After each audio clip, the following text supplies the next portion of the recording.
नमस्कार दोस्तों, मध्य प्रदेश लाइन परिचालक भर्ती जो आज तक जिसका फॉर्म अप्लाई करने का लास्ट डेट है और जितने भी ऐसे छात्र इच्छुक कैंडिडेट होंगे जो आईटीआई पास आउट होंगे उनके लिए ये वैकेंसी थी और फॉर्म भरने का आज लास्ट डेट था, है ना।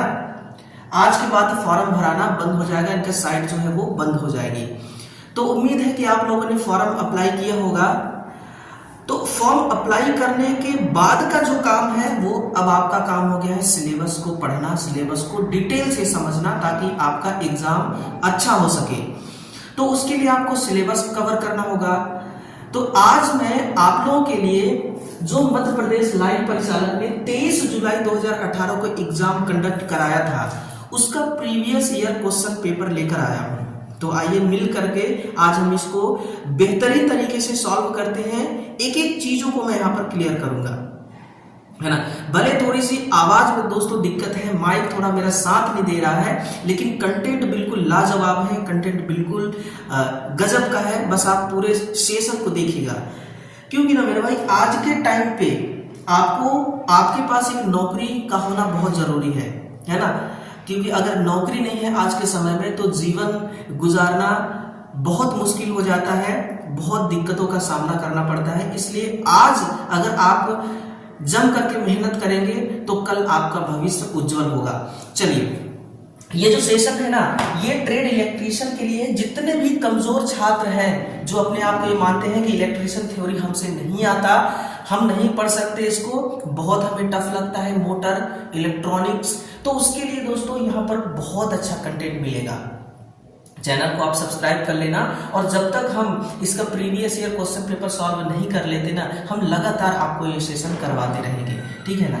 देखिए, आपको एक काम करना है कि जो ये क्लास अभी हम देने जा रहे हैं, ये जो आपके लिए मैं सवाल लेकर के आया हूं ना, इन सवालों को जो भी मैं बोर्ड पर लिखूंगा इन सब का पीडीएफ मैं कहां पर डालने वाला हूं, जो हमारा नीमी टेक्निकल क्लासेस का टेलीग्राम चैनल है यहां पर। तो अगर आपको पीडीएफ चाहिए तो अभी तुरंत आपको ज्वाइन कर लेना चाहिए नीमी टेक्निकल क्लासेस का टेलीग्राम चैनल को, लिंक जो है डिस्क्रिप्शन में मिलेगा। साथ में हमारा व्हाट्सएप ग्रुप भी है, एनटीसी व्हाट्सएप ग्रुप नाम से है, इसको भी आप लोग ज्वाइन कर लीजिएगा। दोनों का लिंक जो है ना आपको डिस्क्रिप्शन में ही मिल जाएगा, तो वहां से आप लोग ज्वाइन कर लीजिएगा। चलिए, एक ही बात आप लोगों को कहना चाहूंगा मैं कि आप लोग जितना भी टाइम तक इस क्लास को देखिएगा पूरे ईमानदारी के साथ देखिएगा, है ना, पूरे विश्वास के साथ देखिएगा, ईमानदारी के साथ देखिएगा। पढ़ाई के साथ दोस्तों कभी गद्दारी आपको नहीं करना है ना। मध्य प्रदेश लाइन अटेंडेंट ये 23 जुलाई 2018 के पेपर को आज हम सॉल्व करने जा रहे हैं, जिसका पार्ट नंबर फर्स्ट है। इसमें टोटल जो सवाल होंगे ना वो कितने हैं, तो टोटल सवाल इसमें 35 सवाल हैं, ध्यान दीजिएगा, है ना। फिर सेशन सेकेंड में अपन लोग उसको सॉल्व करेंगे बाकी बचे सवालों को। पहले क्या हुआ करता था कि 75:25 का इनका सिलेबस रहा करता था, है ना, यही इनका क्या था सिलेबस। लेकिन जो ये न्यू सिलेबस इन्होंने दिया है इस बार, इन्होंने क्या किया है इस बार जो सिलेबस दिया हुआ है वो न्यू सिलेबस है, और न्यू सिलेबस का रेशियो इन्होंने रख दिया है 60:40, यानी कि आपका जो 60 नंबर का सवाल आएगा ये कहां से आएगा, ये मैथ से आएगी। ये वो वाली मैथ नहीं है 10th स्टैंडर्ड 12th स्टैंडर्ड, ये आईटीआई का मैथ है जिसमें साइंस भी इंक्लूड है ना। इसमें मैथ है, ड्राइंग है, मैथ ड्राइंग प्लस आपका इलेक्ट्रीशियन थ्योरी, ये तीनों मिला करके, है ना, 60 नंबर का आएगा। और बाकी नॉन टेक है 40 नंबर का, बाकी 40 नंबर का नॉन टेक है। ये आपका सिलेबस है, तो सिलेबस भी थोड़ा सा चेंज हुआ है, देखिएगा। बाकी यहाँ पर हम सही तरीके से कवर करेंगे तो सारा सिलेबस आपका कवर हो जाएगा। ये 60 वाली सिलेबस, ठीक है ना, ये 60 वाली सिलेबस याद रखिएगा। चलिए, सवाल की ओर आइएगा कि इंडक्टेंस जिसको हम प्रेरकत्व कहते हैं, इसकी एसआई यूनिट इनमें से कौन सी होती है। बहुत ही आसान सवाल है और इसको मैंने अपने लैंग्वेज में, अपने फॉर्मेट में तैयार किया हुआ है ताकि आपको समझ में आ जाए कि इंडक्टेंस की एसआई यूनिट कौन सी होती है। कैलोरी, सेंटीग्रेड तो तापमान की है, ये किसकी है, तापमान की है ना। और कैलोरी है ये जो ऊष्मा की होती है, ये ऊष्मा की है। हेनरी है ये है प्रेरकत्व की, ये किसकी है, प्रेरकत्व की। हर्ट्ज किसकी होती है मेरे भाई, ये आवृत्ति की होती है। ये किसकी होती है, ये आवृत्ति की होती है। प्रेरकत्व अगर मैं आपको थोड़ा सा डिटेल की ओर ले चलूं तो प्रेरकत्व का काम क्या होता है कि जैसे कि ये एक कॉइल है, ये एक क्या है, ये एक कॉइल है जो कि एक लोड के साथ कनेक्ट है ना, जो कि एक भार के साथ कनेक्ट है।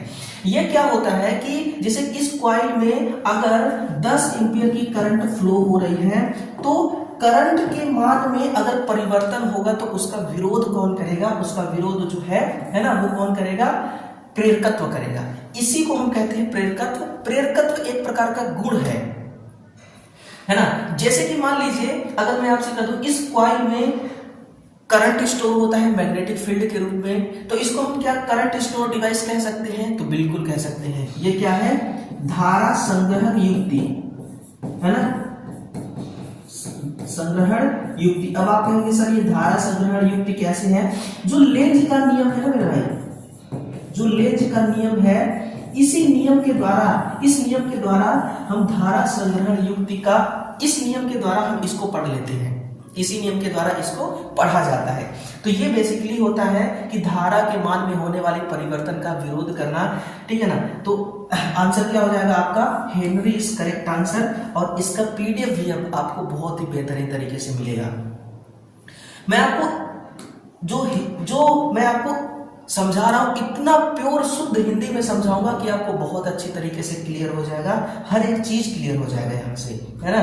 डाउट कुछ रहेगा ही नहीं। अगर डाउट रहता है तो आप कमेंट करके पूछ सकते हैं, या फिर जो हमारा व्हाट्सएप ग्रुप है वहां से आप कमेंट करके जानकारी ले सकते हैं। सवाल सेकंड है कि टर्नोटर्पेलाइन नामक फ्लक्स का प्रयोग किस धात्विक पदार्थ को जोड़ने के लिए किया जाता है ना। लीड्स में टाँका लगाने के लिए, दूसरा स्टेनलेस स्टील के लिए, और तीसरा है सुपर कंडक्टर या धात्विक अर्धचालक तार में। अर्धचालक तार के लिए नहीं, हम लीड में टाँका लगाने के लिए, जैसे कि जो आपका तार होता है ना, वायर की लंबाई बढ़ाने के लिए हम क्या लगाते हैं, ज्वाइंट लगाते हैं। तो वायर ज्वाइंट में टाँका लगाने के लिए, है ना, टाँका लगाने हेतु इसका प्रयोग किया जाता है। क्योंकि अगर हम टाँका नहीं लगाते हैं तो जो हमारी ज्वाइंट है, जो हमारी क्या है, ज्वाइंट है, ये कैसी रह जाएगी, लूज रह जाएगी, ढीला रह जाएगा। अगर ज्वाइंट लूज हो गया तो फिर प्रॉपर कंडक्टिविटी नहीं हो पाएगी, करंट का जो प्रवाह है वो सही तरीके से पूरा नहीं हो पाएगा, और सबसे बड़ी बात ये हो जाएगी कि स्पार्किंग क्या हो जाएगी, स्पार्किंग ज्यादा होने लगेगी। इसके लिए हमें टाँका लगाना पड़ता है, और टाँका लगाने के लिए ये क्या है, एक फ्लक्स है, इसको हम क्या कहते हैं, टर्नोटर्पेलाइन फ्लक्स। ये एक प्रकार का फ्लक्स है, और सोल्डरिंग की मदद से हम इसमें काम कर लेते हैं। क्लियर। नेक्स्ट है कि त्रिकलित तारा संयोजन प्रणाली हेतु निम्नलिखित में से कौन सी बात सत्य है। बताइए मेरे भाई, इसमें से आपके पास ऑप्शन है जो लगभग सारे ही एक जैसे दिख रहे हैं, है ना। इसमें से आपको वो चीज निकालना होगा जो आपके सवाल के अकॉर्डिंग फिट बैठता हो। 3 फेज स्टार वाइंडिंग के लिए बोला जा रहा है कि इसमें से कौन सी बात सत्य है। अब समझिए, इस ऑप्शन को आप गोली मारिए, आप इधर आइए। सबसे पहले हम क्या देखते हैं, किसके लिए, स्टार के लिए। मैं आपको बता रहा हूं ना, स्टार संयोजन हेतु, स्टार संयोजन हेतु आप देखिएगा कि जो लाइन वोल्टेज होती है वो कितना होता है, √3 गुने फेज वोल्टेज के। अब आप कहेंगे कि सर आप एक बार ये भी क्लियर कर दो कि भाई लाइन वोल्टेज होता क्या चीज है ना। तो लाइन वोल्टेज होता है 2 फेजों के बीच मापा गया वोल्टेज, है ना, 2 फेजों के बीच मापा गया वोल्टेज।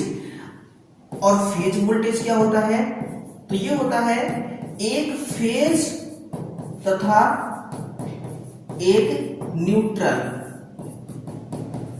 न्यूट्रल के बीच मापा गया वोल्टेज, है ना, मापा गया वोल्टेज। जैसे कि आप वोल्ट मीटर लेते हैं और वोल्ट मीटर का एक सिरा फेज पे, दूसरा न्यूट्रल पे, तो जितना वोल्टेज आएगा वो क्या कहलाएगा, फेज वोल्टेज। और जब दो फेज के बीच में आप मापेंगे तो जो वोल्टेज का मान मिलेगा वो कहलाएगा आपका, वो कहलाएगी आपकी लाइन वोल्टेज।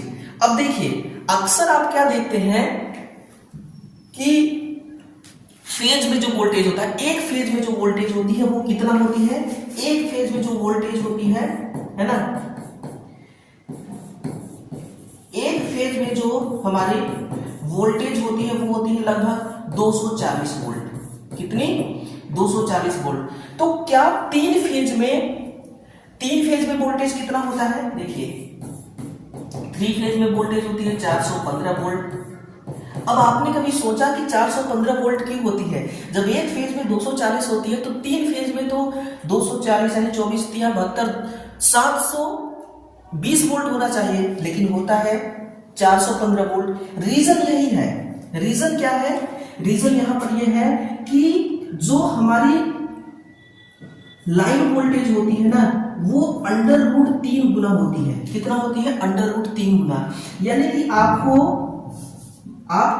जब 415 में आप 1.732 का जब आप मल्टीप्लाई करते हैं तो कितना पाते हैं, आपको मिलता है 239 लगभग 240 वोल्ट, है ना, प्रति फेज।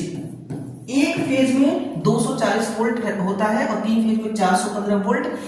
रीजन यही है कि ये √3 गुना होता है, ना कि डायरेक्ट 3 गुना। अगर डायरेक्ट 3 गुना होता तो 720 वोल्ट होती। इसके हिसाब से देखा जाए तो लाइन वोल्टेज फेज वोल्टेज का √3 गुना होता है ना।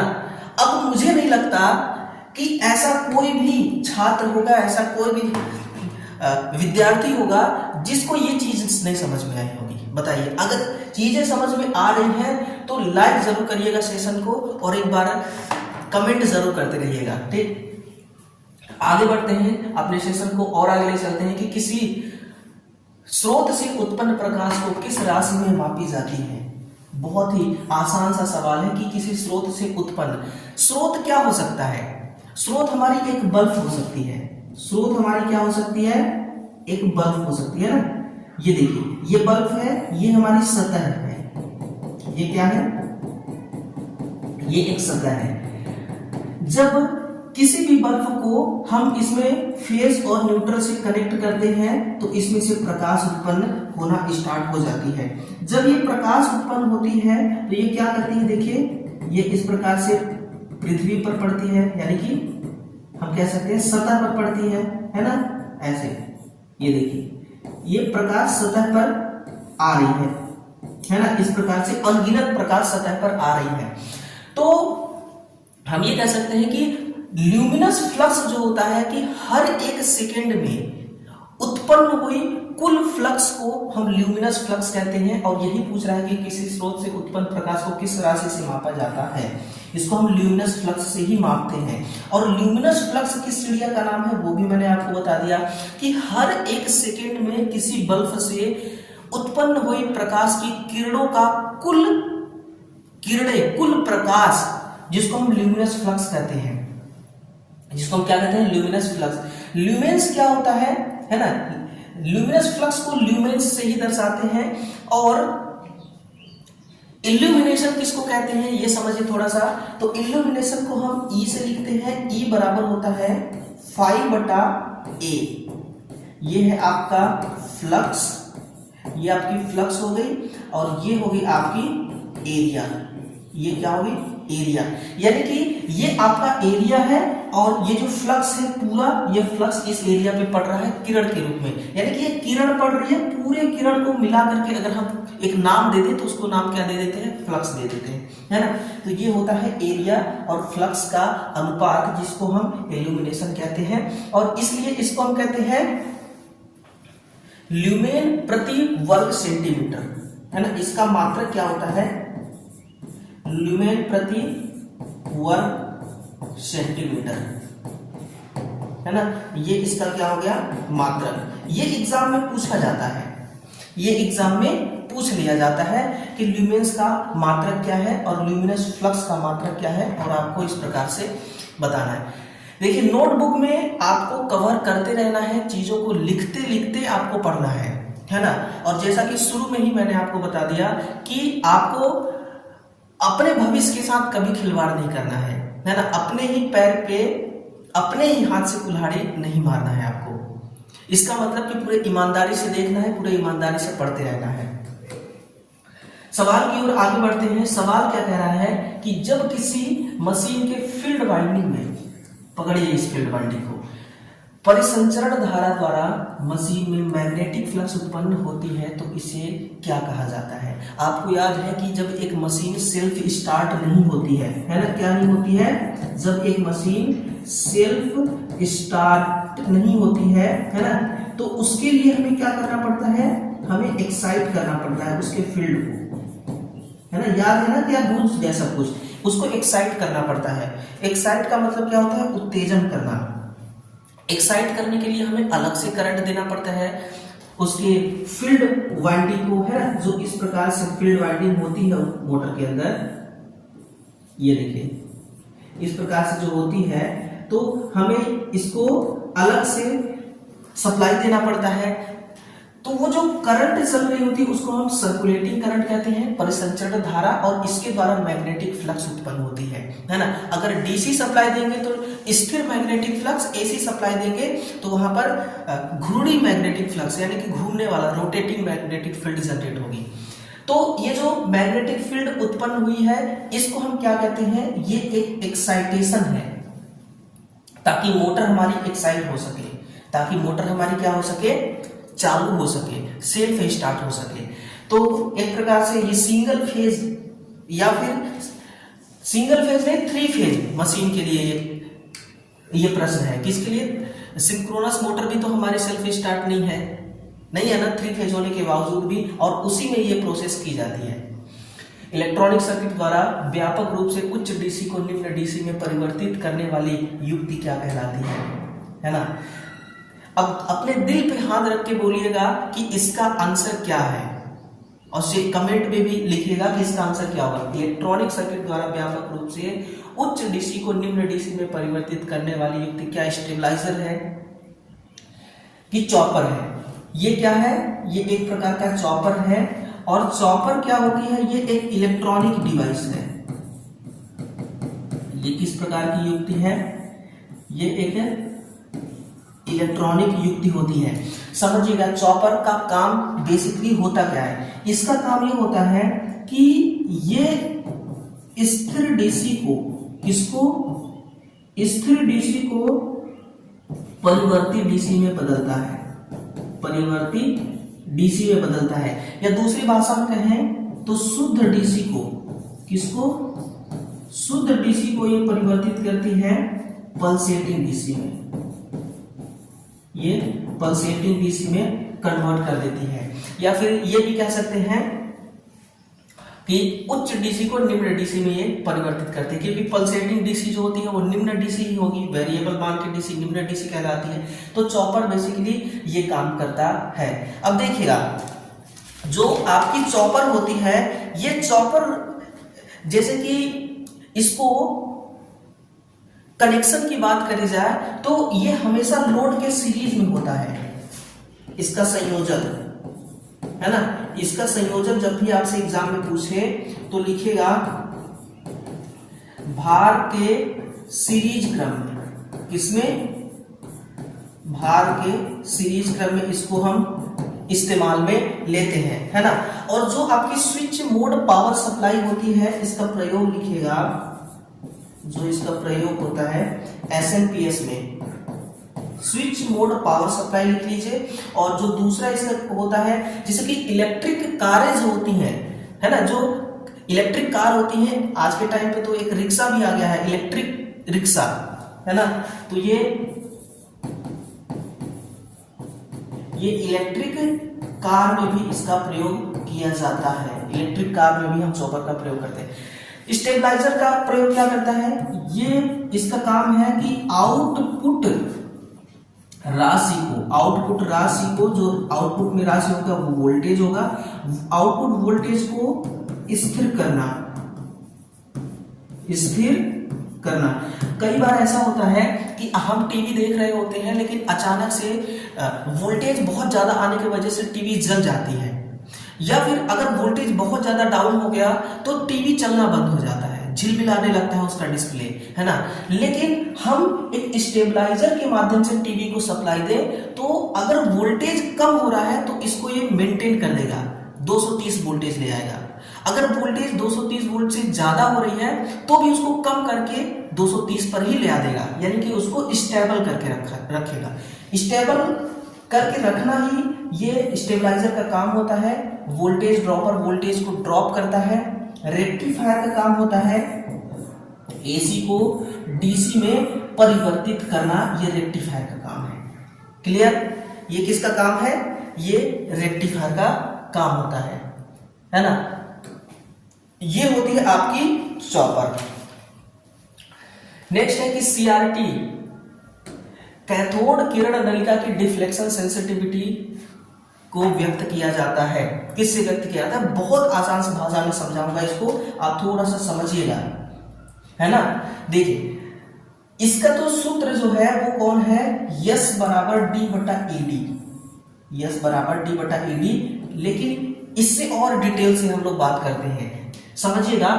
डिफ्लेक्शन सेंसिटिविटी का मतलब क्या होगा कि विक्षेपण संवेदनशीलता। मैं यहां पर लिखे देता हूं, इसका मतलब क्या हो गया? विक्षेपण संवेदनशीलता। विक्षेपण संवेदनशीलता ये डिफ्लेक्शन सेंसिटिविटी मतलब हो गया। अब ये एक सीआरओ है, ये क्या है? CRO, cathode ray oscilloscope. यहां पर लगी हुई है कंट्रोल ग्रिड, है ना। इस कंट्रोल ग्रिड में आप देख पा रहे होंगे कि इस प्रकार से यहां पर इसके अंदर हीटर लगी हुई है और इस हीटर को हम एसी सप्लाई देते हैं। जैसे ये हीटर को हमने एसी सप्लाई दिया, इसमें देखिए ये हीटर कैथोड रॉड की तरह काम करता है और हीट होता है। हीट होने के बाद यहां से इलेक्ट्रॉन बीम जनरेट होते हैं, आवेशित कण, है ना। इसको क्या नाम दिया जाता है? इसको नाम दिया जाता है आवेशित कण। अब ये जो आवेशित कण है ना, जहां पर भी टकराएंगे वहां पर ये प्रकाश उत्पन्न करेंगे। तो यहां से जब ये इलेक्ट्रॉन बीम उत्पन्न हो गए तो आप देख रहे हैं कि ये बिल्कुल एक कतार में चल रहे हैं, है ना। ये बिल्कुल एक कतार में चल रहे हैं, एक सीधी लाइन में ये गमन कर रहे हैं। हम चाहते हैं कि आगे ये डिस्प्ले लगा हुआ है, ये क्या है? ये है इसका डिस्प्ले है। ये डिस्प्ले, पूरे डिस्प्ले पे हम चाहते हैं ये आवेशित कण जाकर के टकराए ताकि पूरा डिस्प्ले में चित्र हम देख सकें, डिस्प्ले दिख सके, है ना। तो इसके लिए क्या हमें करना होगा कि जैसे ये एक कतार में, एक लाइन में आवेशित कण चल रही हैं, तो हमें इसको डिफ्लेक्ट करने के लिए हमने एक डिफ्लेक्शन कॉइल लगा दिया। यह डिफ्लेक्शन कॉइल विद्युत क्षेत्र उत्पन्न करता है। क्या करता है? ये विद्युत क्षेत्र उत्पन्न करता है। ये विद्युत क्षेत्र ही एक कतार में चल रहे इलेक्ट्रॉन बीम को ये फैला देता है, डिफ्लेक्ट कर देता है। फैला करके देखिए, कुछ इधर चली जाती है, कुछ इधर चली जाएंगी, कुछ इधर, तो कुछ इधर, कुछ इधर, यानी कि पूरे डिस्प्ले में ये जा करके डिस्ट्रीब्यूट हो जाती है विद्युत क्षेत्र की वजह से, और डिस्प्ले चमकने लगता है, डिस्प्ले में हमें दिखाई देने लगती है चित्र। तो यही बोला जा रहा है कि जो डिफ्लेक्शन सेंसिटिविटी है उसको किससे व्यक्त किया जाता है? तो उसको S बराबर D बटा ED से व्यक्त किया जाता है। क्लियर है? तो 7 का आंसर क्या हो जाएगा कि 7वां नंबर का आंसर है S बराबर D बटा ED। चलिए ठीक है ना। तो ये चीज आपका बिल्कुल क्लियर होगा। लेकिन चित्र मैं इसलिए लेकर आता हूं ना ताकि आपको रियलाइज करा सकूं, फीलिंग के साथ आपको पढ़ा सकूं, फीलिंग के साथ सवालों को हम समझा सकें, इसलिए लेकर आते हैं चित्र। मैग्नेटिक फील्ड, चुंबकीय क्षेत्र उत्पन्न होने का प्रमुख कारण क्या है? मैग्नेटिक फील्ड उत्पन्न होने का प्रमुख कारण क्या है? आपसे ये पूछा जा रहा है। पॉजिटिव और निगेटिव दोनों आवेश, या केवल पॉजिटिव, केवल निगेटिव, केवल उदासीन? पहले पॉजिटिव और निगेटिव को समझिएगा। ये देखिए, ये प्लस लिखा हुआ है, ये पॉजिटिव है और ब्लू वाला निगेटिव है। एक बात हमेशा गांठ बांध के आप रख लीजिए मेरे भाई कि पॉजिटिव नेगेटिव यानी कि दोनों आवेश कभी भी एक दूसरे को प्रतिच्छेद नहीं करती हैं, एक दूसरे को काटते नहीं हैं। आप देख रहे होंगे कि कोई भी लाइन एक दूसरे से टच नहीं है, सब बिल्कुल अलग अलग है ना। पॉजिटिव आवेश के सामने नेगेटिव आवेश जब अगर आप लाएंगे तो वो एक दूसरे के साथ आकर्षित होंगे और सेम ध्रुवता के यानी कि पॉजिटिव और पॉजिटिव रहेंगे तो ये एक दूसरे से दूर भागेंगे। जैसे कि मान लीजिए कि कोई एक लड़का है, उसके सामने बहुत सारी लड़कियां भी हैं और बहुत सारे लड़के भी हैं, लेकिन ज्यादातर लड़का किसकी ओर आकर्षित करेगा, ध्यान केंद्रित करेगा, यानी कि जो सेम वर्जन का नहीं है। जैसे कि जो लड़की है उसकी तरफ वो ज्यादा ध्यान देगा, लड़कों की तरफ वो कम ध्यान देगा, है ना। क्योंकि जैसे कि इनकी पोलरिटी, प्लस की पोलरिटी, अगर प्लस के बगल में आप प्लस रख दीजिए और बगल में एक माइनस रख दीजिए तो प्लस वाला जो आवेश है वो माइनस की तरफ ज्यादा अट्रैक्ट होगा, है ना। प्लस की तरफ अट्रैक्ट नहीं होगा क्योंकि इसका वर्जन चेंज हो गया। अलग अलग वर्जन में कनेक्शन और सेम वर्जन में क्या होगा, रिफ्लेक्शन, है ना। तो ये आपस में क्या कर रहे हैं, आकर्षित हो रहे हैं। तो दोनों आवेशों के कारण चुंबकीय क्षेत्र उत्पन्न होगा, है ना। आवेश दोनों चाहिए, केवल एक आवेश के कारण चुंबकीय क्षेत्र उत्पन्न नहीं होगा। फिर आप कहेंगे कि सर डीसी सप्लाई में तो केवल मतलब कि डीसी सप्लाई जो चलती है इस प्रकार से, है ना, इस प्रकार से, तो इसमें तो निगेटिव आता नहीं है। जैसे कि मेरा कहने का मतलब ये है कि ये जब एसी चलती है तो एसी का पार्ट ये पॉजिटिव है और ये निगेटिव पार्ट है। इस प्रकार से निगेटिव पार्ट तो डीसी में नहीं होता है, फिर भी इसमें चुंबकीय क्षेत्र उत्पन्न होता है। तो बात ये नहीं है, बात इसकी है पॉजिटिव और निगेटिव की। दोनों आवेश होता है एसी में भी। क्या एसी में निगेटिव नहीं होता? होता है। एसी में भी निगेटिव होता है, डीसी में भी निगेटिव होता है, और एसी में भी पॉजिटिव, डीसी में भी पॉजिटिव। इसलिए पॉजिटिव और निगेटिव दोनों सप्लाई में होता है और चुंबकीय क्षेत्र हमारा उत्पन्न हो जाता है। ठीक है। विद्युतीय नियमानुसार किसी डोमेस्टिक इक्विपमेंट के प्रयोग हेतु प्रयुक्त वितरण बोर्ड किस ऊंचाई पर स्थापित की जानी चाहिए? तो वितरण बोर्ड देखिए हमेशा 2 मीटर, है ना, 2 मीटर, 2.5 मीटर, इससे ज्यादा नहीं। यहाँ पर 2 का ऑप्शन है तो 2 मीटर ही करेंगे। और वितरण बोर्ड, अगर आपसे मैं कहूं कि आपके घर में किस साइड, आपके कमरे के अंदर किस साइड में ये डिस्ट्रीब्यूशन बोर्ड लगा होता है, मैं उस डिस्ट्रीब्यूशन बोर्ड की बात कर रहा हूं जिससे हम लोग प्लग लगा के टीवी चलाते हैं, प्रेस चलाते हैं, उस डिस्ट्रीब्यूशन बोर्ड की बात कर रहा हूं, है ना। याद रखिएगा कि हमेशा वो राइट साइड में लगा होना चाहिए। किस साइड में? हमेशा वो राइट साइड में लगा होना चाहिए। और ये 2 मीटर से ज्यादा, 2.5 मीटर से ज्यादा इसकी हाइट नहीं रखी जाती है। एक साइक्लो कन्वर्टर अपचायी प्रकार का है। आपूर्ति आवृत्ति के मान को कम करने की क्षमता रखता है या अधिक करने की क्षमता रखता है? क्या करने की क्षमता रखता है? अपचायी, जैसे कि अपचायी ट्रांसफार्मर होता है, उच्चाई ट्रांसफार्मर होता है, वैसे साइक्लो कन्वर्टर भी अपचायी प्रकार का है। अपचायी का मतलब क्या हो गया? अपचायी का मतलब तो सीधा सीधा सा हो गया स्टेप डाउन, है ना, स्टेप डाउन। और स्टेप डाउन का मतलब सीधा सा हो गया कि घटाना, है ना, मान को घटाना। तो ये मान को क्या करेगा? घटाएगा। साइक्लो कन्वर्टर क्या करेगा? मान को घटाएगा। अपचायी साइक्लो कन्वर्टर।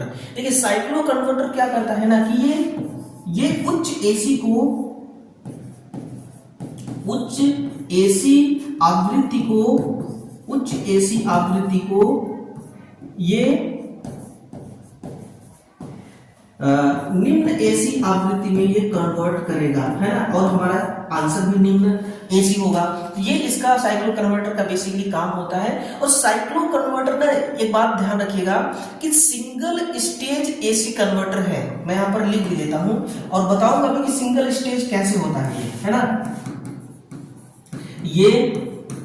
ये सिंगल स्टेज एसी कन्वर्टर होता है। सिंगल स्टेज एसी कन्वर्टर इस प्रकार से होता है क्योंकि ये क्या करता है कि एसी को एसी में कन्वर्ट करता है, तो बीच में डीसी की जरूरत नहीं पड़ती। क्योंकि हम जैसे कि हम इनपुट में एसी सप्लाई दिए साइक्लो कन्वर्टर को, और फिर ये एसी को डीसी में बदलेगा, फिर डीसी को एसी में बदलेगा, तब जाकर के मान को कन्वर्ट करेगा। ऐसा नहीं होता है।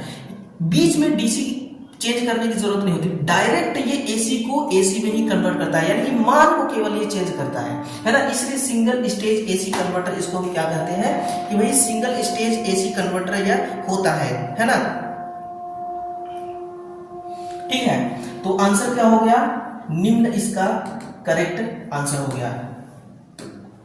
अगला, 3 फेज स्लिप रिंग प्रेरण मोटर की स्पीड नियंत्रण प्रणाली इसमें से कौन सबसे उपयुक्त है? बहुत ही अच्छा सवाल है, बहुत ही इंटरेस्टिंग, मैं इसको बना दूंगा। देखिए अभी कैसे। 3 फेज का स्लिप रिंग इंडक्शन मोटर है और स्पीड कंट्रोल इनमें से सबसे बढ़िया कौन सा है, स्टेटर वाला कि रोटर वाला कि पोल चेंजिंग कंट्रोलिंग सिस्टम? पोल चेंजिंग कंट्रोलिंग सिस्टम की जाती है यहां पर नहीं, स्टेटर रेजिस्टेंस से हमें कोई लेना देना नहीं है, रोटर रेजिस्टेंस से लेना देना है। क्यों? क्योंकि हमें स्टार्टिंग टॉर्क को बढ़ाना है ना, और स्टार्टिंग टॉर्क को बढ़ाने के लिए ये सारा मेथड किया गया है, ये सारे टेक्निकल टेक्नोलॉजी अपनाया गया है। यहां पर देखिए रोटर वाइंडिंग है, यहां पर क्या है, ये है रोटर वाइंडिंग। इस रोटर वाइंडिंग को डायरेक्ट स्लिप रिंग के जरिए और कार्बन ब्रूस के जरिए एक्सटर्नल रेजिस्टेंस से हमने कनेक्ट कर दिया है। एक्सटर्नल रेजिस्टेंस का मान बढ़ने से क्या होता है, स्टार्टिंग टॉर्क बढ़ जाता है। एक बात याद रखिएगा कि R2 का मान बढ़ जाने से, है ना, R2 का मान बढ़ जाने से स्टार्टिंग टॉर्क का मान बढ़ जाता है, इसीलिए हम स्टार्टिंग टॉर्क को बढ़ाने के लिए ये सारा सिस्टम कर रखे हैं। अब एक ग्राफ मैं आपको दिखाता हूं, इस ग्राफ को आप ध्यान से देखिएगा, है ना। ये ग्राफ आपको बहुत कुछ क्लियर करा देगा। यहां से आप देखिएगा मेरे भाई, ये है आपकी स्पीड, ये क्या है स्पीड, यहां से है टॉर्क, ये क्या है टॉर्क, ठीक है ना। देखिए मैंने क्या किया, मैंने स्पीड को मैंने बढ़ाया, यानी स्टार्टिंग टॉर्क को हमने बढ़ा दिया, यहां से R2 का मान बढ़ा दिया तो स्टार्टिंग टॉर्क बढ़ गई। यहां पर 0 टॉर्क थी, यहां पर जाकर के स्टार्टिंग टॉर्क बढ़ गई, है ना। स्टार्टिंग टॉर्क हमने यहां से 2 गुना कर दिया, 2TS, ठीक है। स्टार्टिंग टॉर्क बढ़ाया, हमारा Tmax यहां पर है, Tmax मतलब मैक्सिमम टॉर्क यहां पर है, तो हमने बढ़ाया तो ये हमें मिला, ये देखिए ये हमें एक ग्राफ मिल गया, ठीक है ना। यहां पर सिंक्रोनस स्पीड है, क्लियर, ये हमारा Tmax है, स्टार्टिंग टॉर्क है। चलिए थोड़ा सा मैं इस स्टार्टिंग टॉर्क को इसके बराबर कर देता हूं ऐसे, ठीक, ये स्टार्टिंग टॉर्क है। अब मैंने क्या किया कि स्टार्टिंग टॉर्क का मान और ज्यादा बढ़ा दिया, यहां तक ले आया, यानी कि आप ये समझिए कि 4 गुना 2TS कर दिया, है ना। 2TS किया तो आप देखिए मुझे ये ग्राफ मिला, ये ग्राफ मिला, ये ग्राफ मिला। अब मैं स्टार्टिंग टॉर्क को थोड़ा और बढ़ाऊंगा, ठीक है ना, यहां तक और ज्यादा बढ़ाऊंगा, यानी कि समझिए कि 6 गुना और ज्यादा बढ़ा दिया तो स्टार्टिंग टॉर्क यहां तक मिला, यहां तक, यहां तक मिला। एक बात देखिएगा कि जब स्टार्टिंग टॉर्क को मैंने बढ़ाया तो Tmax के मान में कोई परिवर्तन नहीं आया, Tmax के ऊपर ग्राफ हमारी नहीं गई, लेकिन स्पीड घटता गया, स्लिप का मान बढ़ता गया। क्यों? क्योंकि यहाँ पर स्पीड 0 है, देखिए स्लिप हमारी 0 है, ये है सिंक्रोनस स्पीड। ग्राफ थोड़ा सिंक्रोनस स्पीड से पीछे आ गया, टॉर्क को हमने बढ़ाया तो, यानी कि ये समझिए कि ये स्लिप है, स्लिप फर्स्ट। सेकेंड नंबर है स्लिप और ज्यादा कम हो गया, यानी कि ये 0 के धीरे धीरे करीब आ रहा है। देखिए ये देखिए 0 के करीब आ रहा है, यानी कि स्लिप का मान अगर बढ़ेगा तो स्पीड कम होगी। और यही सवाल में पूछा जा रहा है कि स्पीड को हम क्या कर रहे हैं, नियंत्रित कर रहे हैं, है ना। स्पीड को जितना ज्यादा टॉर्क बढ़ाएंगे इस मोटर में उतना ही ज्यादा स्लिप बढ़ता है और इसकी स्पीड जो है ये घटती जाती है, घटती जाती है। इसीलिए कहते हैं कि ये जो सिस्टम है, इस सिस्टम के द्वारा स्पीड कंट्रोल तो हम कर लेते हैं, लेकिन पावर लॉस बहुत ज्यादा होता है। क्या होता है? पावर की क्षति, शक्ति हानि बहुत ज्यादा होता है ना। भले ही स्टार्टिंग टॉर्क बढ़ जाती है और मोटर को सेल्फ स्टार्ट भी बना लिया जाता है, सिंगल फेज वाला होता है, तो ये तो 3 फेज का था, तो ये तो अपने आप ही हो गया, है ना। ये तो देख रहे हैं कि किस प्रकार से लाइन अटेंडेंट के सवाल पे सवाल आ रहे हैं आपके, 3 फेज के भी, सिंगल फेज के भी, इलेक्ट्रॉनिक वाला भी, अभी वायरिंग का भी आपको देखने को मिलेगा, अर्थिंग का देखने को मिलेगा, पावर सिस्टम का देखने को मिलेगा, है ना। हर प्रकार, कुछ न्यूमेरिकल भी है डीसी मोटर के, तो वो सब कुछ अपन देखेंगे। यदि किसी शुद्ध धातु को उच्च तापमान में रखा जाए तो उसके प्रतिरोधी गुण में किस प्रकार का बदलाव आता है।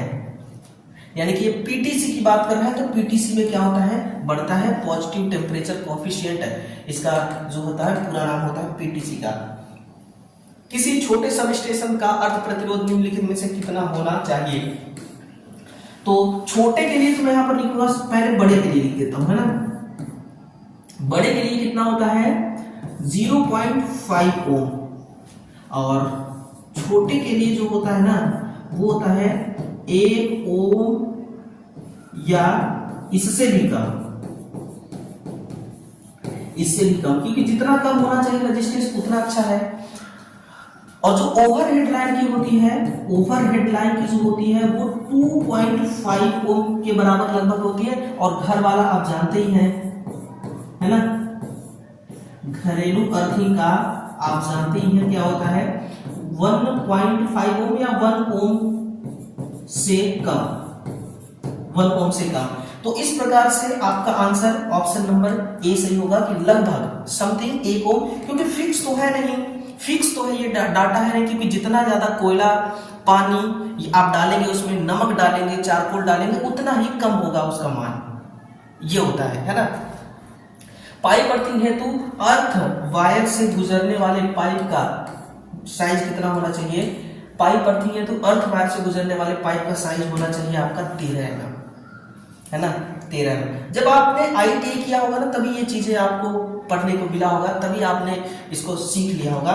लेकिन इसको सीखिए, इसको सॉल्व करना सीखिए, क्योंकि इतना बड़ा सवाल अगर आ गया एग्जाम में ना तो देख के पहले ही माथा गर्म हो जाता है और लगता है कि ये तो हमारे बस की है नहीं। लेकिन इस सवाल में कोई दम है नहीं दोस्तों, बहुत आसान सवाल है। चलिए इसको सॉल्व करते हैं। एक शंट मोटर को 400 वोल्ट की आपूर्ति दी गई है, जिसके क्षेत्र प्रतिरोध 200 ओम, आर्मेचर प्रतिरोध 0.6 ओम है, और 6 किलोवाट यानी कि 6000 वाट का आउटपुट बैक ईएमएफ निर्धारित कीजिए, जबकि मोटर 80% दक्षता पर कार्य कर रही है। ठीक है, तो देखिए एक आंकड़ा तो आप ये लगा सकते हैं कि बैक ईएमएफ आपसे पूछा है, तो बैक ईएमएफ का मान हमेशा कम होता है सप्लाई वोल्टेज से। तो सप्लाई वोल्टेज कितना है 400, तो 987 वाला तो हो नहीं सकता, क्योंकि ये ज्यादा हो गया, बैक ईएमएफ कभी ज्यादा हो नहीं सकता। 450 वोल्ट भी ज्यादा हो गया, 50% तो कंपटीशन खत्म, बचा 234 तो बहुत ही ज्यादा है, और ये 389 ठीक ठाक है। चलिए इसको सॉल्व करते हैं। पहले आपको पावर निकालना होगा, है ना। पावर देखिए, पावर कितना है, पावर है 80%, तो 80/100 हो गया, 80/100 हो गया, है ना। और हमें इससे आउटपुट 80/100 पर आउटपुट कितना है 6 किलोवाट का, कितना है 6 किलोवाट का, है ना। बराबर में सीधे लिख देता हूं 6 किलोवाट। अब अगर मैं 6 किलोवाट और इस मल्टीप्लाई कर देता हूं 100 को, तो कितना हो जाता है 60,000। ठीक है, अब इसको मल्टीप्लाई कर दीजिए 80 से, काटिए वाला कितना आता है 8 सते 56, 7.5 किलोवाट। इसको अगर आप सॉल्व करेंगे तो 7500 वाट आता है, पावर 7500 वाट आता है। ठीक है ना, अब आसान हो गया। अब इसको आप एक काम करिएगा, आप यहां से ना अब लोड करंट निकालिए। लोड करंट कैसे निकालेंगे? पावर P कितना है 7500 वाट, 7500 वाट, और वोल्टेज है 400, है ना। 2 जीरो से 2 जीरो कैंसिल, ये कितना हो गया 4 एकम 4, है ना, 35 हो गया, 8 चौके 32, 32 3 भाग जाएगा नहीं, 7 चौके 28, है ना, 28 इतना 4 पंचे 20, 18.75, चलिए इतना ही जाने दीजिए एम्पियर। ये लोड करंट हो गया। अब आपको यहां से निकालना है shunt field current. Shunt field winding में कितना करंट चल रहा है वो आपको निकालना है। तो शंट फील्ड वाइंडिंग में करंट आप कैसे निकालेंगे? वोल्टेज है 400 वोल्ट, और शंट फील्ड वाइंडिंग का रेजिस्टेंस कितना दिया हुआ है 200 ओम। तो यहां से सीधा निकल गया 2 एम्पियर करंट आपका। ये अब अगर मैं आर्मेचर करंट आपसे पूछूं तो load current minus shunt field current होता है, तो लोड करंट 18.75 माइनस 2 तो सीधा हो गया 16.75 एम्पियर, ये लोड करंट आपका निकल गया। क्लियर है? अब इधर देखिए, इसके बाद ये हो गया है ना। अब आपसे बैक ईएमएफ पूछ रहा है, तो बैक ईएमएफ निकालने के लिए मेरे भाई एक काम कीजिएगा, voltage minus IA into RA, ये इसका फॉर्मूला है। बैक ईएमएफ बराबर वोल्टेज तो 400 पता है हमें, आर्मेचर का करंट कितना है 16.75 गुणे आर्मेचर का रेजिस्टेंस 0.6। जब इसको आप सॉल्व करेंगे तो कितना पाएंगे 10.05 है ना वोल्ट। ये क्या है? वोल्टेज ड्रॉप है, ठीक है, VD। अब आपका बैक ईएमएफ बराबर क्या हो जाएगा 400 माइनस 10.05 बराबर घटाइए तो 389 आ तो रही है 95 एम्पियर। ये आपका क्या है? सवाल है का जवाब है ना, हर सवाल का जवाब है हमारे पास, ठीक है। तो ये इसका आंसर 389। और जो आपका बैक ईएमएफ का मान अगर सप्लाई वोल्टेज के जस्ट हाफ हो जाएगा तो उस समय आपका जो मोटर है वो 80% पे नहीं, वो 100% एफिशिएंसी पे चलना प्रारंभ हो जाएगा। लेकिन यहां पर देखिएगा बैक ईएमएफ का मान लगभग सप्लाई वोल्टेज के बराबर आ रही है, इसलिए मोटर 80% दक्षता पर चल रही है ना। सब कुछ ठीक है, यानी कि हमारा सवाल बिल्कुल सही है। किसी औद्योगिक प्रतिष्ठानों में स्थापित डीसी जनरेटर का कार्य करने का सिद्धांत क्या है? तो इसको तो बिल्कुल भी देरी नहीं लगाना है ना। ऐसे सवाल से आपको क्या करना है कि अपना टाइम बचाना है और दूसरे सवाल में उस टाइम को यूज करना है। एक नई डीसी मोटर के आर्मेचर वाइंडिंग के लिए किस प्रयुक्त एनिल्ड कॉपर वायर की प्रतिरोधकता किसी लगभग कितनी होती है? तो ये भी बहुत आसान सा ही सवाल है ना। 0.01724 × 10⁻⁻⁶ ठीक है। विशिष्ट प्रतिरोध होता है 10⁻⁻⁸, ठीक है ना। तो इसको यहाँ पे -6 कर दिया, इसलिए 0.01724 हो गया, आंसर ये हो गया। इसकी विशिष्ट प्रतिरोध बहुत कम होती है, इसलिए इसका यूज वाइंडिंग के रूप में कर लिया जाता है। एक डीसी जनरेटर में प्रतिरोध कम्यूटेशन में कार्बन ब्रश के स्थान पर ताम्र ब्रश को स्थापित किया जाता है, क्योंकि इसका प्रतिरोध कितना होता है?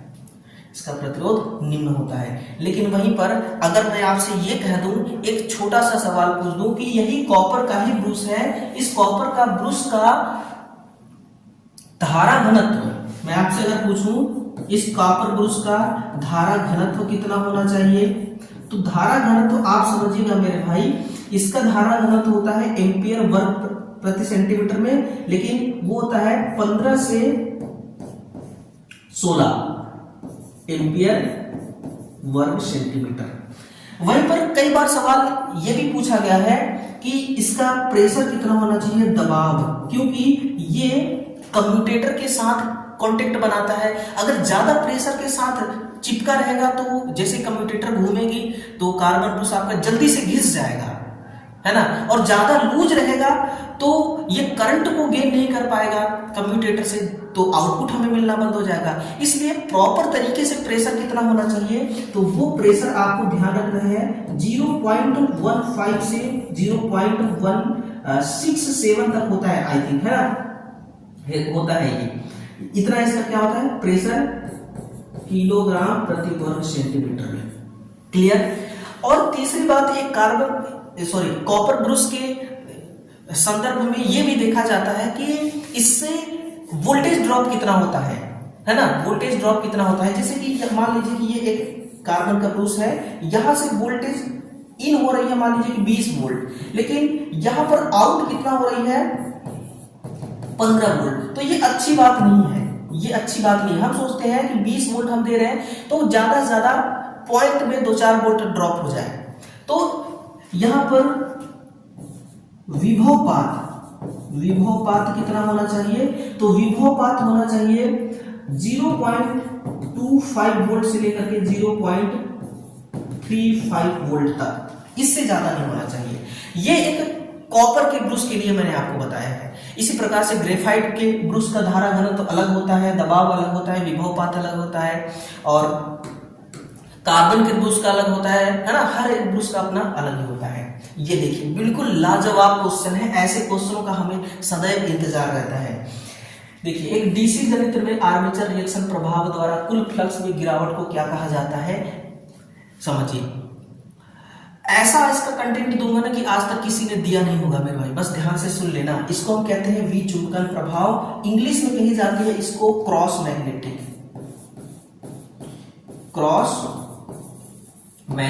इफेक्ट। क्रॉस मैग्नेटिक इफेक्ट ये क्या है, इंग्लिश में आपका है। अब क्रॉस मैग्नेटिक इफेक्ट होता कैसा है, देखिए ये क्या है, ये मोटर का पोल है ना, ये मोटर का पोल है N पोल और इधर है S पोल। बीच में आपका क्या है, यहाँ पर वाइंडिंग रखी गई है, कम्यूटेटर रखा हुआ है, क्योंकि ये जनरेटर है, बीच में कम्यूटेटर रखा हुआ है। अब समझिएगा, कम्यूटेटर रखा हुआ है, यहां पर आप देख पा रहे होंगे कि N पोल से S पोल की तरफ यहां से बीचों बीच क्या जा रही है, मैग्नेटिक फ्लक्स जा रही है। इसको मैं नाम देता हूं चुंबकीय क्षेत्र। ये चुंबकीय क्षेत्र जा रही है, चुंबकीय क्षेत्र के 90 डिग्री लंबवत है ना, ये देख पा रहे हैं आप, 90 डिग्री लंबवत। यहां पर क्या रखा हुआ है, GNA और MNA। GNA को कहते हैं जियो मैग्नेटिकल न्यूट्रल एक्सिस, पूरा नाम कई बार आ चुका है, और MNA कहते हैं मैग्नेटिक न्यूट्रल एक्सिस। जब आपकी मोटर बिल्कुल शुरू में प्रारंभ होती है तब ये क्या करती है कि चुंबकीय क्षेत्र के लंबवत 90 डिग्री पर MNA और GNA दोनों व्यवस्थित होती है।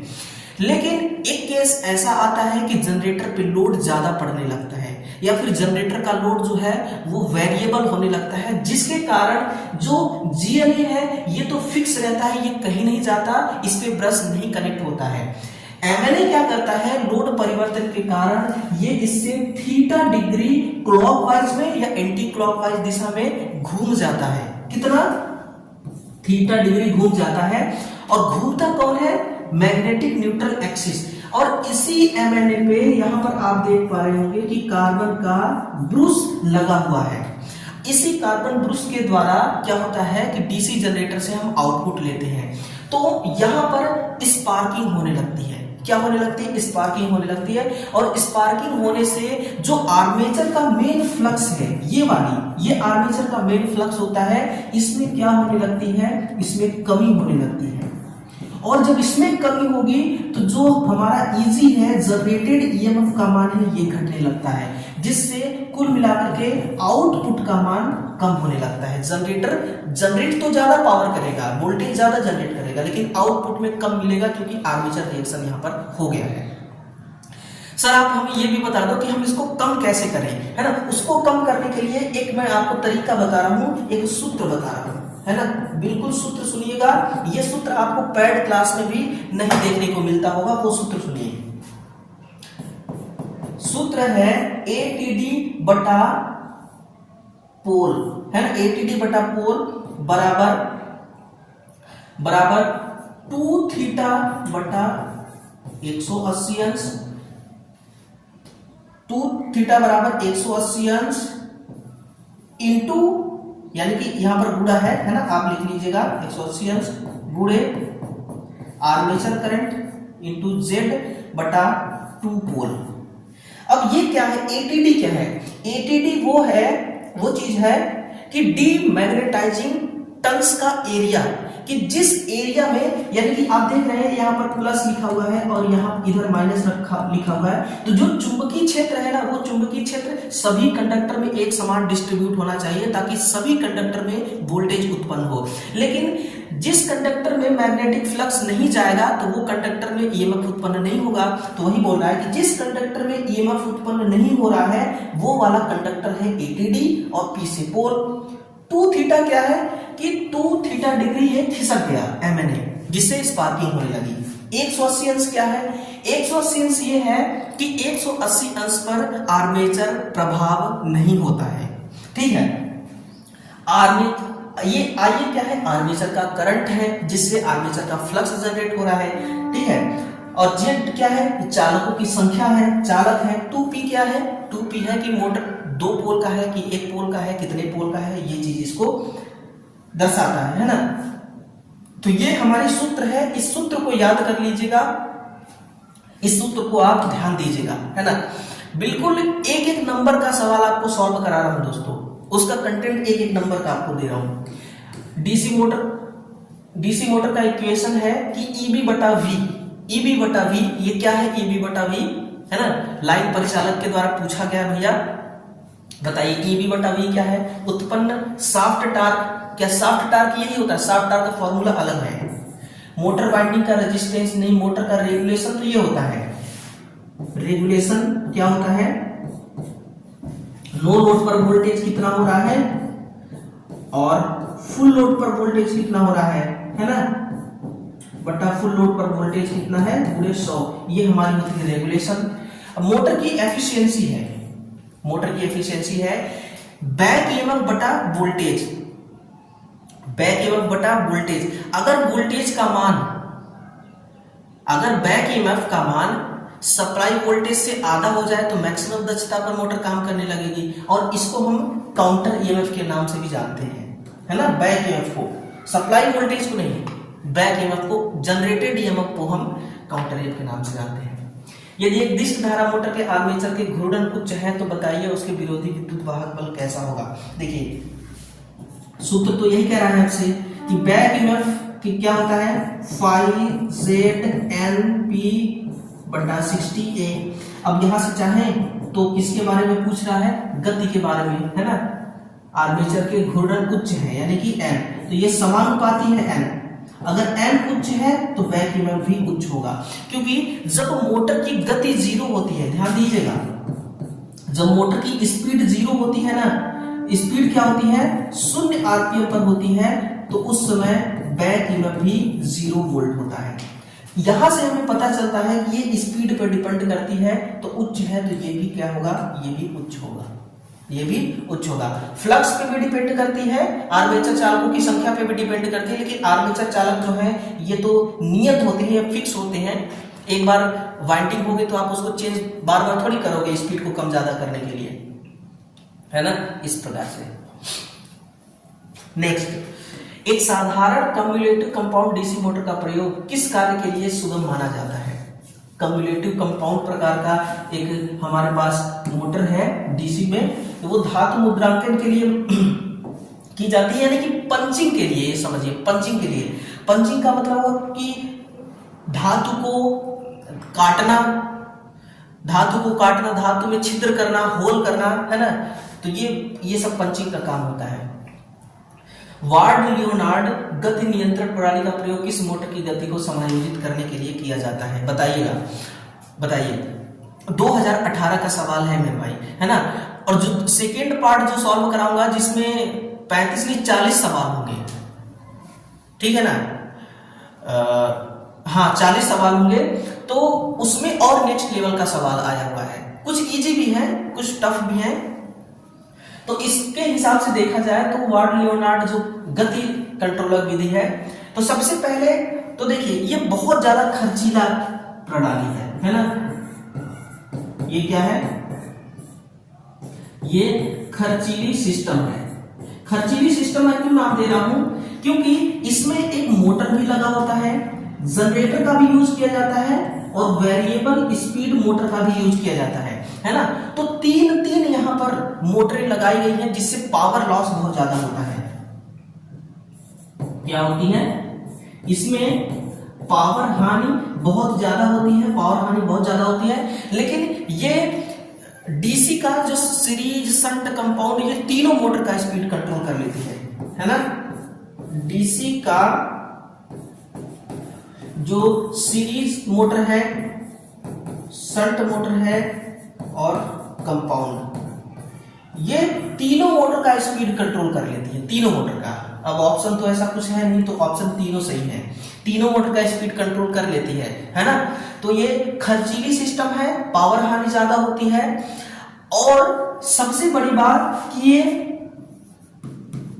ये वोल्टेज नियंत्रण प्रणाली है। ये ये किस प्रकार से स्पीड को कंट्रोल करती है? वोल्टेज को कंट्रोल करके स्पीड को ये कंट्रोल करती है ना, वोल्टेज को कंट्रोल करके। ये करंट को कंट्रोल करके नहीं करती, वोल्टेज को कंट्रोल करके करती है। और सबसे बड़ी बात तो मैं आपको बताना ही भूल गया, लिख लीजिएगा, है ना, पीडीएफ में वो नहीं आएगा क्योंकि मैंने इसको मिटा दिया। लिख लीजिएगा कि अगर निरंतर स्पीड कंट्रोल करना है ना तो इस सिस्टम का यूज हम कतई नहीं करते हैं, है ना। थोड़े बहुत टाइम के लिए स्पीड कंट्रोल करना है तभी हम इसका यूज करते हैं। इतना डिटेल से कोई नहीं बताएगा मेरे भाई, आप सुन लो, कंटेंट को देख लो आप मेरे, ठीक है। ऊपरी सिरा लाइनों में कुचालकता प्रदान करने के लिए किस पदार्थ का प्रयोग किया जाता है? कुचालकता का मतलब क्या है? इंसुलेटर बने होते हैं हमारे चीनी मिट्टी के, पोर्सिलेन के बने होते हैं, है ना, पोर्सिलेन के होते हैं। फॉर्म फैक्टर किसका अनुपातिक मान है? आइए समझते हैं फॉर्म फैक्टर को। ये जो फॉर्म फैक्टर होता है ये किसका अनुपातिक मान है? देखिए, जो हमारा फॉर्म फैक्टर है, ये फॉर्म फैक्टर बराबर होता है आरएमएस मान और बटा औसत मान, है ना, बटा औसत मान। अगर मैं आपसे ये कह दूं मेरे भाई कि जो आरएमएस मान है ये कहां प्राप्त होती है, तो ये ओनली एसी में। डीसी में आरएमएस मान नहीं होता। जो हमें घर में 220 230 वोल्ट की सप्लाई मिलती है वो आरएमएस मान ही होती है, जिसको हम कहते हैं रूट मीन्स स्क्वायर, है ना। इसको हम क्या कहते हैं? Root mean square. Root mean square वर्ग माध्य मूल आरएमएस मान होता है। और औसत मान ये देखिए, ये भी एसी में होती है। अब देखिए, हम एसी में औसत मान क्यों कहते हैं, है ना, क्योंकि हम कोई फिक्स मान नहीं ले सकते। कोई फिक्स मान इसलिए नहीं ले सकते क्योंकि जो एसी का वेव चलता है, देखिए हर टाइम पर इसका जो मान है ना वो हर टाइम पर हर सेकंड में बदलता रहता है। अगर मान लीजिए कि 0.5 सेकंड में एसी का पॉजिटिव साइकिल का मान 5 एम्पियर है, तो जस्ट 0.6 सेकंड में वो 5 एम्पियर नहीं, वो 5 एम्पियर से बढ़ जाएगा या घट जाएगा, या तो कम हो जाएगी या तो ज्यादा हो जाएगी, लेकिन वही फिक्स मान आपको नेक्स्ट टाइम पे नहीं मिलेगा। लेकिन डीसी में ऐसा नहीं होता है, क्योंकि डीसी में करंट कैसे चलती है, डीसी में इसका वेव फॉर्म कैसे चलता है, आप देखिए हर टाइम पर फिक्स मिल रहा है आपको, हर टाइम पर फिक्स वैल्यू मिल रही है ना। इसलिए एवरेज मान भी एसी में होती है। क्लियर है? अब जो आरएमएस मान होती है ना, ये हमेशा पीक मान से कम होती है। ये भी आप नोट करिए, आरएमएस मान सदैव क्या होती है, जो पीक मान होता है इससे कम होती है। ये आपके एग्जाम के लिए मस्त मसाला है, नोट करिए। आरएमएस मान हमेशा पीक मान से छोटा होता है, कम होता है। ये होती है हमारी आरएमएस मान। और जो आरएमएस मान होती है, आरएमएस मान जो होती है ये एसी के हमेशा हाफ साइकिल से ज्ञात किया जाता है, हाफ साइकिल से निकाली जाती है ना। ये भी ध्यान दीजिए, आरएमएस मान एसी के हाफ साइकिल से निकाली जाती है। अच्छा, कब से हम आरएमएस मान कर रहे हैं, लेकिन आरएमएस मान है क्या चीज ये नहीं मैं आपको बता रहा हूं ना, सुन लीजिए। आरएमएस मान उस फैक्टर का नाम है, उस राशि का मान है। जैसे कि हमने क्या किया कि 5 एम्पियर का हमने एसी सप्लाई, है ना, 5 एम्पियर का हमने क्या किया, एसी सप्लाई किसी हीटर को दिया, और ये 5 जूल का या 5 डिग्री सेंटीग्रेड या फिर ये समझिए 5 कैलोरी का तापमान। वैसे तो कैलोरी ऊर्जा का ही है ना, और हीट भी एक प्रकार का एनर्जी है, ठीक है। 5 कैलोरी का हीट जनरेट होती है, और वहीं पर हम 5 एम्पियर का अगर हम डीसी सप्लाई इसी हीटर को दें तो ये भी 5 कैलोरी का ही हीट जनरेट अगर कर लेती है, तो जो डीसी है वो एसी के आरएमएस मान के बराबर है। ये होता है हमारा आरएमएस मान। कहने का मतलब कि एसी और डीसी, लेकिन कभी ऐसा पॉसिबल है नहीं कभी ऐसा पॉसिबल नहीं। अगर आप 5 एम्पीयर का डीसी करंट देंगे किसी हीटर को, तो जितना वो करंट जितना वो तापमान उत्पन्न कर लेगा, उतना ही एम्पीयर एसी करंट देने पर वो डीसी के बराबर हीट जनरेट नहीं कर पाएगी। क्यों? क्योंकि एक टाइम पर एसी का देखिए जो वेव है वो निगेटिव में आ जा रही है, यानी कि हीटर जो है ना, जैसे ही एसी का वेव फॉर्म नीचे निगेटिव में आएगा, वैसे ही हीटर हीट करना बंद कर देगा, ताप उत्पन्न करना बंद कर देगा। और जैसे ही मान दोबारा पॉजिटिव में जाएगा तो दोबारा हीट होना दोबारा तापमान उत्पन्न करना चालू कर देगा, है ना। तो कभी भी एसी और डीसी का बराबर नहीं हो सकता। सेम वैल्यू पर, अलग अलग वैल्यू पर हो सकती है, समान मान पर कभी नहीं हो सकती, है ना, ये बात है। नेक्स्ट, समयानुसार उत्पन्न ध्रुवों को तथा गणितीय मान को परिवर्तित करने वाली विभव कौन सी है? तो ये विभव है आपकी, देखिए, प्रत्यावर्ती विभव, क्योंकि प्रत्यावर्ती विभव में ही ऐसा होता है कि ये अपने मान को भी बदलती है और अपने पोल को भी चेंज कर लेती है। मापन उपकरणों द्वारा लाइन में उपस्थित मान का पता लगाने के लिए किस ट्रांसफार्मर का प्रयोग करते हैं, है ना। तो ये तो डिस्ट्रीब्यूशन नहीं है। डिस्ट्रीब्यूशन तो जो छोटे छोटे गांवों कस्बों में लगे होते हैं वो वाले होते हैं।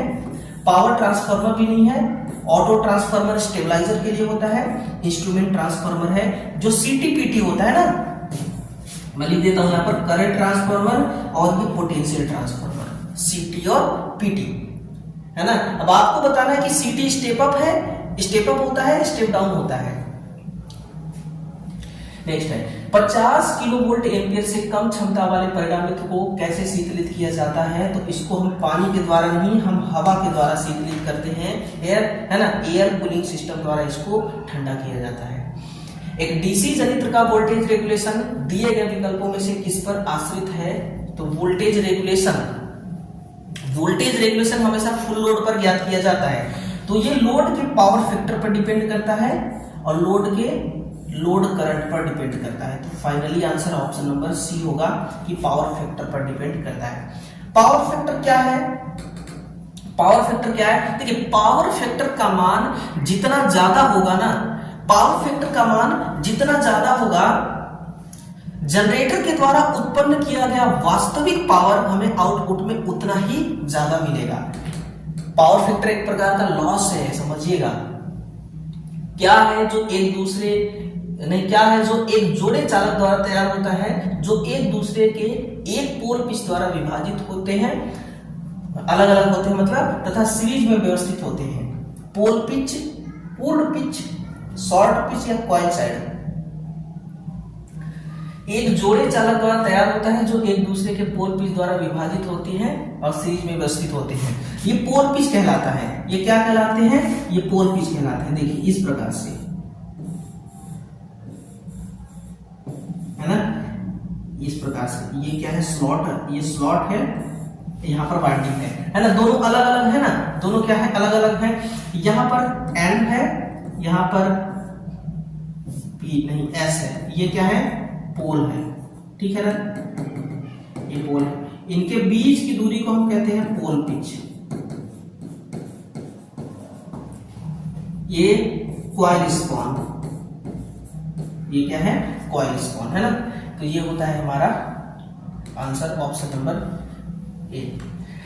पानी गर्म करने वाली हीटिंग एलिमेंट सर्वाधिक किस धातु के बनाए जाते हैं? बताइएगा। हीटिंग एलिमेंट के लिए क्या नाइक्रोम लेंगे कि क्रोमियम लेंगे कि टंगस्टन लेंगे? एल्यूमिना।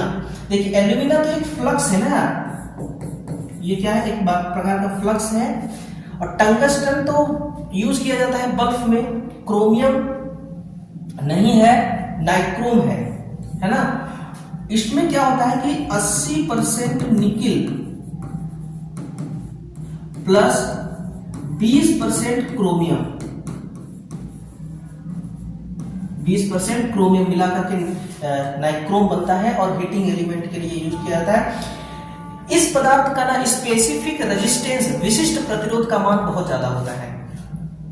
वह वायरिंग सिस्टम कौन सी है जिसका प्रयोग व्यापक तौर पर अस्थायी शेड के लिए की जाती है? देखिए, अब प्रयोग चाहे शेड में करी जाए, चाहे किसी भवन में करी जाए, चाहे कहीं पर करी जाए, लेकिन वो टेम्परेरी टाइम के लिए अगर करी जा रही है तो वो आपका प्लीट वायरिंग ही होगी। जो बनाई जाती है हमेशा 230 वोल्ट के लिए। ये सिंगल फेज वोल्टेज पर ही काम आती है, ये 3 फेज वोल्टेज के लिए काम नहीं आती। डीसी वोल्टता शक्ति को एसी वोल्टता शक्ति में परिवर्तित करने वाली युक्ति क्या कहलाती है? रेक्टिफायर एसी को डीसी में कन्वर्ट करता है, ये तो करता है आपका एसी टू डीसी।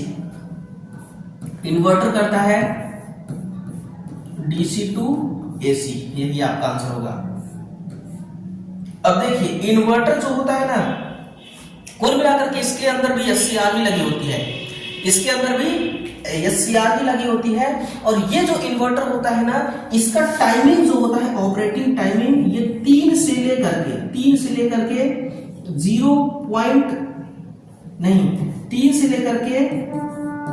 50 सेकेंड है ना, 3 से लेकर के 50 सेकेंड में ये ऑन हो जाती है, ऑपरेट हो जाती है इन्वर्टर से। लाइट कटेगी 30 से लेकर 50 सेकेंड में ये ऑन हो जाती है, ठीक है। फास्ट ऑपरेशन इसका काम होता है, बहुत फास्ट काम करती है। डीसी मशीन के घूमने वाली भाग क्या कहलाती है? ये है हमारी स्टेटर, है ना। एक सवाल और है, देखिए लास्ट सवाल है कि सीएफएल में चोक किस प्रकार व्यवहार करते हैं, सीएफएल में चोक किस प्रकार काम करते हैं? तो निरंतर धारा प्रदान करना, ऑप्शन नंबर पहला ही सही होगा कि लगातार धारा देना एक ट्यूब को और आर्क पैदा करना, यानी कि ट्यूब के अंदर आर्क जनरेट करना जिससे कि लाइट जो है वो उत्पन्न हो सके, और करंट को लगातार बनाए रखना, करंट को नियंत्रण करना, धारा नियंत्रण के लिए काम आती है।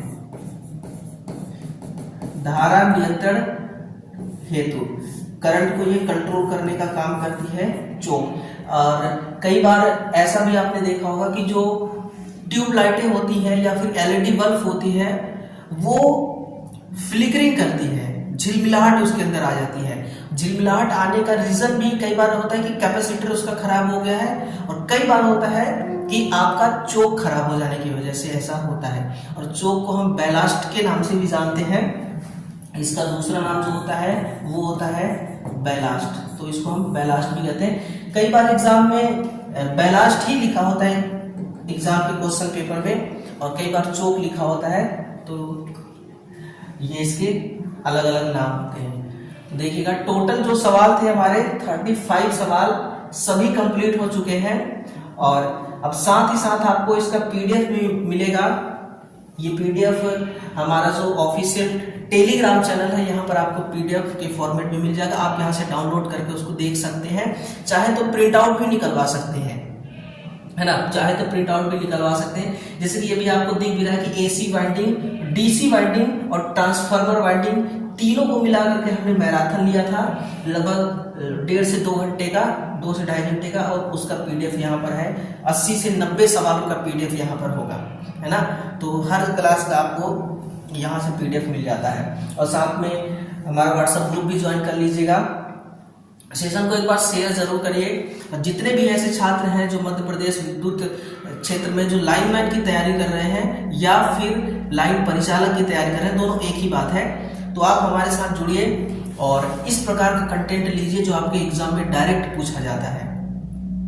और आपके सिलेबस को कवर कराना भी हमारा ही काम है। आपके सिलेबस कैसे कवर होगा उस पर भी हम काम कर रहे हैं बहुत ही जल्द। जैसे ही ये हमारी 2018 वाली ये पेपर खत्म हो जाती है, इसका सॉल्यूशन, उसके बाद देखेंगे नेक्स्ट, फिर हम आपके सिलेबस पर वापस आएंगे। ठीक है, चलिए सेशन को शेयर कीजिएगा और मिलते हैं नेक्स्ट डे फिर से इसका नेक्स्ट पार्ट लेकर के। Thank you.